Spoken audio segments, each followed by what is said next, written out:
Good morning, everyone, and welcome to R&R. I'm Gill, And I'm Phil.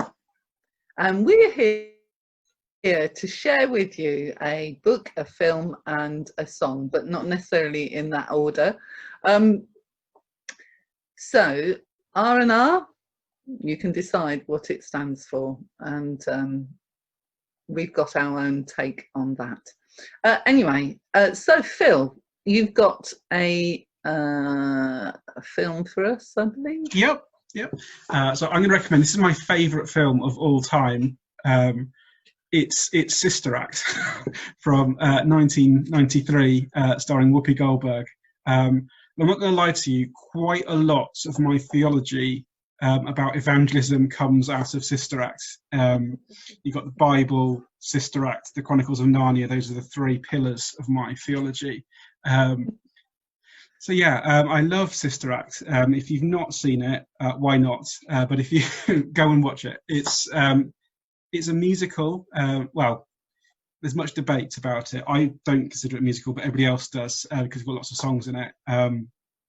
It's about this lounge singer called Dolores Van Cartier, who witnesses a vicious murder, and the police hide her away in a nunnery in witness protection. And she ends up running the choir and teaching them how to use Las Vegas casino songs, tunes for all the religious songs that they're singing. And the Mother Superior is not terribly happy about this. And what I love about it is, it's very idealistic, but the way this person from outside the nunnery, from a very different walk of life, is just dropped in this nunnery. And she causes carnage and chaos, but actually she takes this very introspective, self-doubting, unsure group of nuns, and she turns the nunnery around. They get an audience with the Pope at the end. I don't think I have to worry about spoilers for Sister Act, but it's an amazing thing. And for me, the scene that really always resonated with me is when Whoopi Goldberg is arguing with the Mother Superior about the first time the choir has performed, and she says she's told off for making it like Las Vegas, and she says, well, the thing is, people like going to the theatre, they like going to casinos, they don't like going to church. We could change that. And that's really how shaped my approach to church. Church should be fun, it should be exciting. And so I saw that as a 12-year-old, and that's kind of been my view of church ever since, really. Have you seen it, Gill? Feel good film, isn't it? You know, and the end, it inspires you. It's the stuff of dreams, really, because you think, oh, if everyone played our game, life could be such good fun. but unfortunately, there's people who don't want to play with us. Yeah, it's lovely.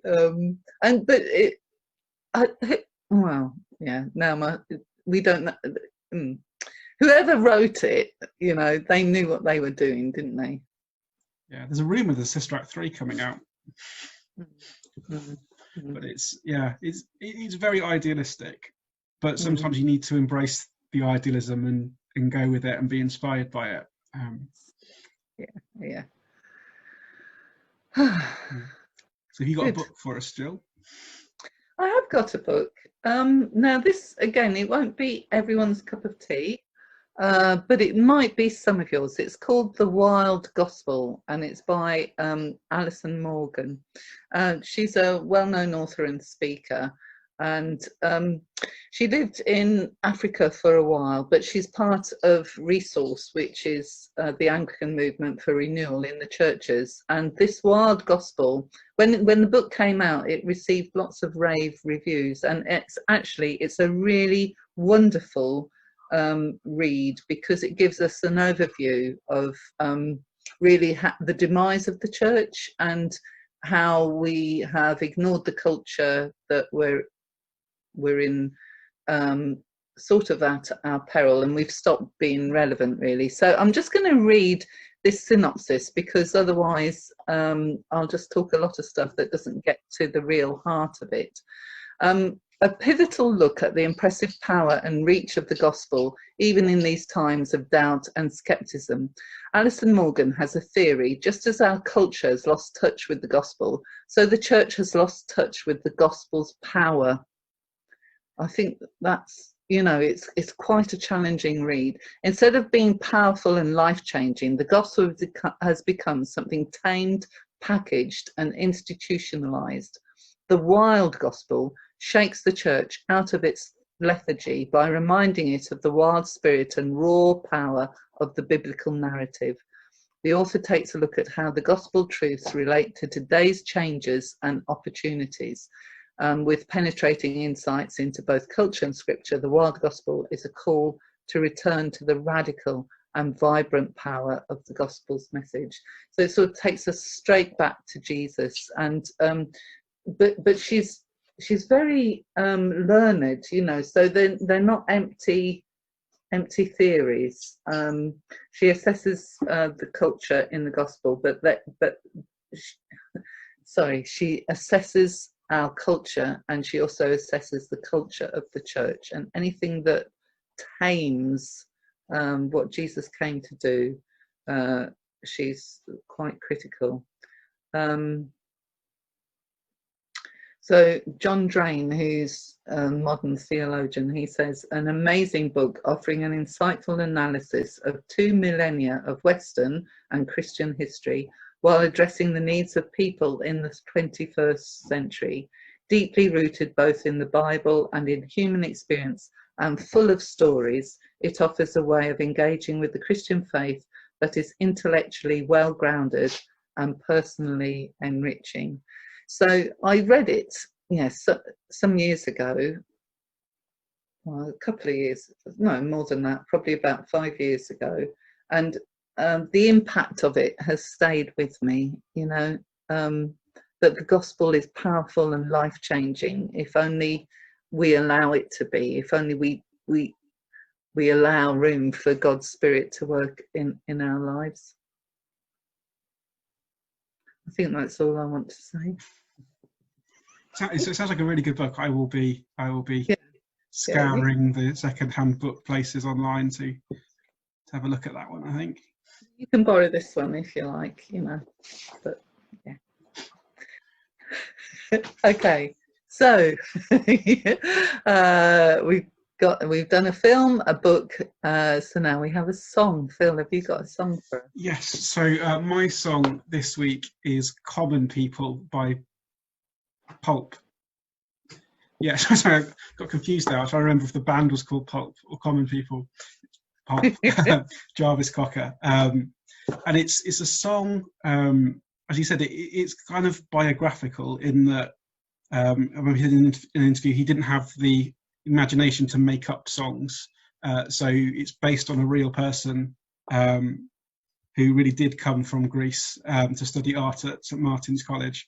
But there's this girl that comes to study art at art college. She's from an incredibly rich family, and she just has this desire to live and be around the common people. And Jarvis Cocker is showing her the ropes. He says, I don't know why, but I started at a supermarket. So he's taking her all around. And then there's this line towards the end that says, but you're never going to get it right, because when you're laying in bed at night watching roaches climb the wall, you could call your dad and he'd make it all go away. And this sounds weird, but it just makes me think of the prodigal son every time I listen to this song, because there's that verse, isn't there, where the prodigal son has run off, he's in amongst other people, and he's there eating the food of the pigs. And he has this wake up, was like, why am I doing this when my dad owns this mansion and I could go back and I could be with my dad? And so when I hear common people, I think of the gospel, I think of God, and think actually it can be so tempting to want to live our lives like people that don't know Jesus and don't know God, and be tempted to not worry about being nice to people and not worry about doing good and right and whatever. but actually it's so much less attractive than following Jesus and being a Christian. And even as a Christian, if I am badly behaved or do things wrong, I can still call my dad and he'll make it all okay. Oh, that's amazing. Oh, well, I'll have to listen to it now. I think I am familiar with it, but I just need to check it's the song that I think it is. So we'll put links to the songs, won't we, and the books and the films, sort of, so you can just press on them and access. So we hope you've enjoyed R&R today, and some people are very busy in lockdown, some people aren't busy at all, but we hope that these little snippets of ideas of things you can watch and feedback to us and give your own thoughts on them would be good. So these are the things that have made us the people that we are, and you can join in if you want. So for now, we'll see you next week, but for now we'll say adios, adieu, and goodbye. Bye from us. God bless.